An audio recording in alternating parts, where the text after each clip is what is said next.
नमस्कार मित्रों, छोटी कहानियां में आपका स्वागत है। आशा है कि आप सभी कुशल मंगल हैं। दोस्तों, क्या आप जानते हैं कि हम भगवान कार्तिकेय की पूजा कब करते हैं? जैसा कि हम सभी जानते हैं कि कार्तिक पूर्णिमा भी आ रही है। लोग इस दिन भगवान कार्तिकेय की पूजा करते हैं।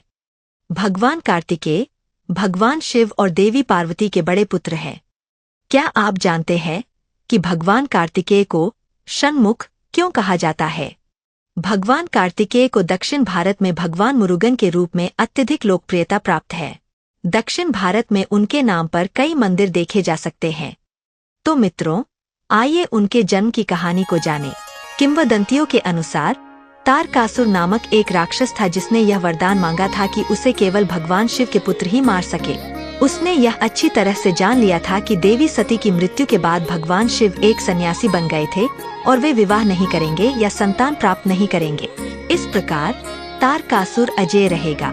हालांकि काफी प्रयासों के बाद भगवान शिव ने अंततः देवी पार्वती से विवाह किया। मित्रों, यदि आप भगवान शिव और देवी पार्वती के विवाह की कहानी जानना चाहते हैं तो कृपया लिंक के लिए विवरण बॉक्स देखें।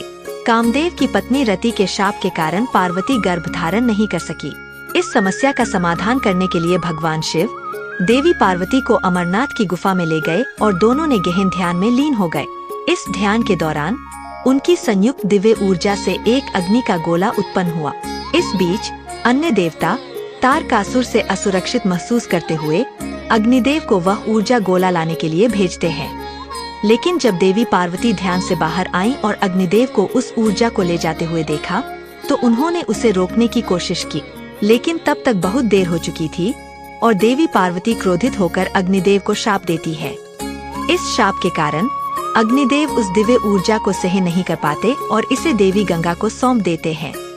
यहाँ तक कि गंगा भी उस ऊर्जा की गर्मी को सहन नहीं कर पाती। भगवान शिव के परामर्श पर देवी गंगा उद्याचल पर्वत के आधार पर एक जंगल में स्थित झील में उस अग्नि गोले को जमा करती है। जब ऊर्जा झील में प्रवेश करती है तो वह 6 भागों में विभाजित हो जाती है और प्रत्येक भाग एक कमल पर जाकर स्थापित हो जाता है। एक दिन कृतिकाएं जब झील के पास से गुजर रही थीं, तो उन्होंने कमल पर 6 सुंदर नवजात शिशुओं को रोते हुए पाया। उन्होंने उन शिशुओं को अपने साथ ले लिया और उनकी देखभाल की। बाद में जब भगवान शिव और देवी पार्वती अपने पुत्र को देखने आए तो भगवान शिव ने उन 6 शिशुओं को एक में मिलाकर एक शक्तिशाली रूप प्रदान किए।